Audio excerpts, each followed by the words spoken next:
നിങ്ങളുടെ favourite shows ഇനി ഒരിക്കലും മിസ്സാവില്ല. ഇപ്പോൾ C5 കാണും നിങ്ങളുടെ ഫേവറേറ്റ് ഷോസ് തികച്ചും സൗജന്യമായി. എന്താ പുറത്തൊരു ശബ്ദം? അയ്യോ, സിദ്ധു മറ്റാണോ? ഈശ്വര, സിദ്ധു ഇവിടെ ഉണ്ടല്ലോ. എന്താ അവിടെ?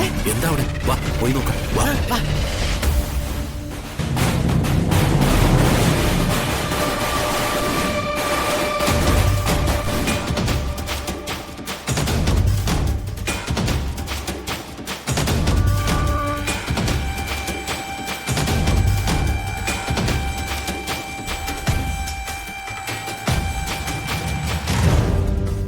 അച്ഛനും അമ്മയും നമസ്കാരം.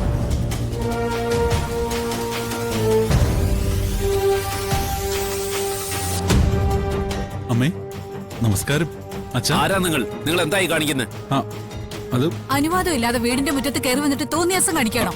അയ്യോ അമ്മേ, തോന്നിയാസല്ലത്, ഇത് ആഘോഷമാ. കല്യാണം നടക്കുന്ന വീടല്ലേ ഇത്? എന്റെ വക ഒരു ആഘോഷമായിക്കോട്ടെ എന്ന് ഞാനങ്ങ് കരുതി. ഇത് കല്യാണം നടക്കുമ്പോഴുള്ള ആഘോഷം. ഇനി മുടങ്ങുമ്പോ വേറെ ആഘോഷമുണ്ട്. കല്യാണം മുടങ്ങാനോ? വെറുതെ ഭ്രാന്ത് പറയാതെ ഇറങ്ങിപ്പോടോ. വേണ്ട, അധിക ആവേശമൊന്നും വേണ്ട. കേട്ടല്ലേ, ദേവിക അവൾ എന്റെ പെണ്ണ, ഈ ഭദ്രന്റെ പെണ്ണ്. അവളെ താലി കെട്ടുന്ന ഞാനായിരിക്കും. ഞാനേ കെട്ടു. അല്ലാതെ ബോധം പൊക്കണമില്ലാത്ത ഇവനെ കൊണ്ട് കെട്ടിക്കാൻ വല്ല ഉദ്ദേശം ഉണ്ടെങ്കിൽ അതങ്ങ് ലോക്കറി വെച്ച് പൂട്ടിയേക്ക്. ആ കല്യാണം നടക്കില്ല. ഭദ്രൻ നടത്തിക്കില്ലടോ.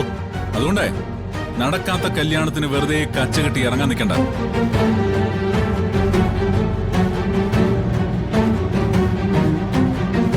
എന്താടാ, നിനക്ക് ദേവിയെ കെട്ടണോ? ഞാൻ കെട്ടിച്ചേരടാ, നിനക്ക് കെട്ടണോ? നിനക്ക് കെട്ടണോടാ? എന്റെ വേണോടാ? കെട്ടണോ? പറടാ. തല്ലണോ നിനക്ക്? തല്ലടാ നീ എന്നെ. തല്ലടാ. ഏയ്, അനങ്ങരുത്, അടങ്ങി നിന്നോണം. പറടാ, നിനക്ക് ദേവിയെ കെട്ടണോ? തല്ലി നോക്കടാ. തല്ലടാ, തല്ലടാ, തല്ലനെ, തല്ലി നോക്കടാ.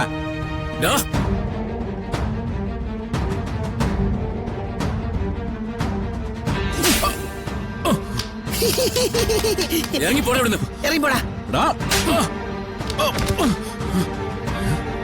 വലിച്ച പോലീസിനെ വിളിക്ക. ഞാനിപ്പോ വിളിക്കാം. അല്ലല്ലോ ഇവനെ പോലീസ് തപ്പിക്കൊണ്ടിരിക്കുക.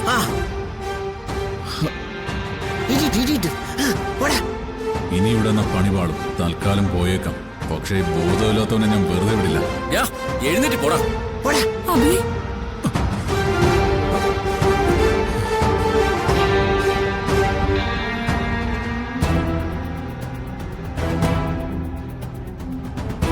ഞാനിപ്പോ പോവുക.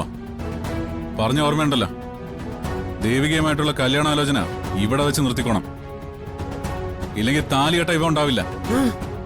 അതിനുമുമ്പ് ഇവനെ ഞാൻ തീർത്തു കളയും. ഇറങ്ങി പോടാ. നിന്റെ വിരട്ടിലൊന്നും ഇവിടെ വേണ്ട. നിനക്കുള്ളത് ഞാൻ വേറെ വെച്ചിട്ടുണ്ട്. ആയിക്കോട്ടെ ആയിക്കോട്ടെ, എപ്പോഴെന്ന് വെച്ചാ ഞാനങ്ങ് സ്വീകരിച്ചോളാം. കാണാം നമുക്ക്. മോനെ അബി, വലിയ ഇതൊന്നും കാര്യമാക്കണ്ട.